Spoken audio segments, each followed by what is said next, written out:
Welcome back, everybody. John Pollock with you, along with John Ramdeen and Robin Black, and we're going to take a look at the main event that went down in Sao Paulo, Brazil on Saturday, involving light heavyweights Ryan Bader and Antonio Rogerio Nogueira, another rematch that headlined a UFC card on Saturday. This time, it was Ryan Bader, much like the first time, getting his arm raised and in even more dominant fashion, just overwhelming Nogueira on the ground with strikes. And for Ryan Bader, a very interesting crossroads in his career now at the end of his UFC deal, and also one of the guys that you would figure is probably the most deserving of a light heavyweight title fight, especially if it's Daniel Cormier that gets past Anthony Johnson. Yeah, Ryan Bader, I've never historically been a big fan of Ryan Bader, but you look at it's because this is why. You look at the Nogueira fight, and you look at the rematch, and you look at that first round, or you look at the stoppage in round 3.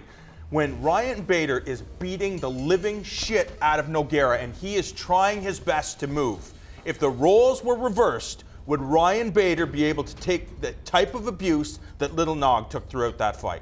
And I just haven't seen that yet from Ryan Bader. Because he's too good. No, he didn't take against Anthony. He shelled up, and who can really blame him? That's you make a great point.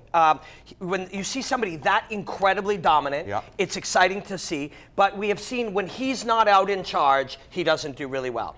And often we judge this as we judge it from the couch with a beer in our hand, eating chips, that somehow that makes him weak.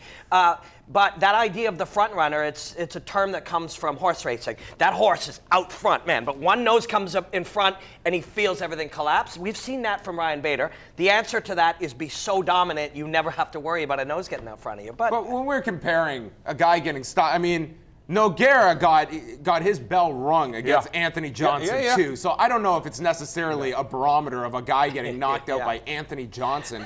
I thought Ryan Bader performed very well, but Nogueira landed a number of those lefts early on, and Bader smartly took the fight to the ground. He has that wrestling. I think his stand-up, it's noticeably improved since the first Nogueira fight, but he was still open to take a lot of those strikes, and I think we look at the top end of that light heavyweight division of John Jones, of Daniel Cormier, and Anthony Johnson. Maybe you put Gustafsson there as well. Does Ryan Bader have enough to compete with that level at light heavyweight? History would suggest he's not been able to make that leap. Yeah, and that's part of the issue. If I was to see him against Daniel Cormier, where he really brings it to Cormier, where Cormier hurts him, and he's able to come back and respond, that's what you're going to get. If you're fighting John Jones, if you're fighting Alexander Gustafsson, if you're fighting Anthony Rumble Johnson, these guys are going to hurt you. You have to find some way to be able to deal with that pain and come back. I just don't know if Ryan Bader is one of those fighters. Yeah, remember the old days when we used to do what like 90% of them do and pretend that your ability to talk and how much the audience likes you and your personality didn't influence fighting? Like, we have to just admit, we don't like it. We're not saying it's cool, but we admit that that's true. We acknowledge the fact that Ryan Bader is just not a compelling person. I like Ryan Bader. I enjoy watching the guy fight. I like a guy whose skills are on such a level he can do that. But the audience doesn't seem to really do, he doesn't do much for them. So him being in free agency right now, probably is going to end up in Bellator fighting Phil Davis, unless they really need him as a fight with Daniel Cormier, because Daniel Cormier likes calling him the easiest fight in the division. That makes people interested for some reason. But for whatever reason, people don't get behind Ryan Bader, so he's probably going to fight Phil Davis for the Bellator Light Heavyweight Championship. Is Phil Davis a good comparison that when his contract came due, it was the UFC kind of walked away at that point?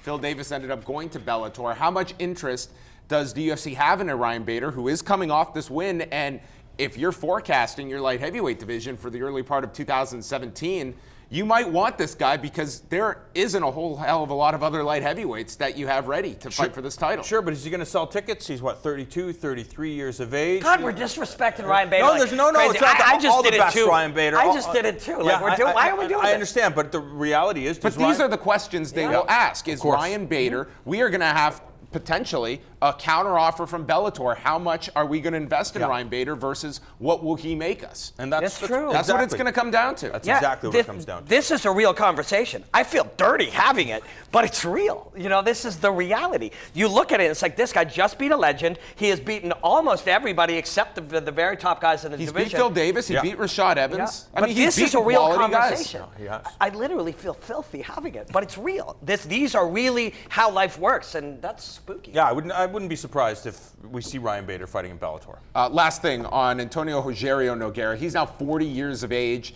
Do you see him continuing at this stage of the career? Do you see him moving aside, much like his brother did after a certain amount of time? I mean, he's certainly been through the wars, but over the last number of years and in his UFC tenure, it's not like this guy's been going out there and having 3 to 4 fights a year. He's really spaced out his fights and those performances. Yeah, he told Robin and I through a translator Even though he speaks great English. Even though he speaks great English, that he's still enjoying this process, that he's still having a good time.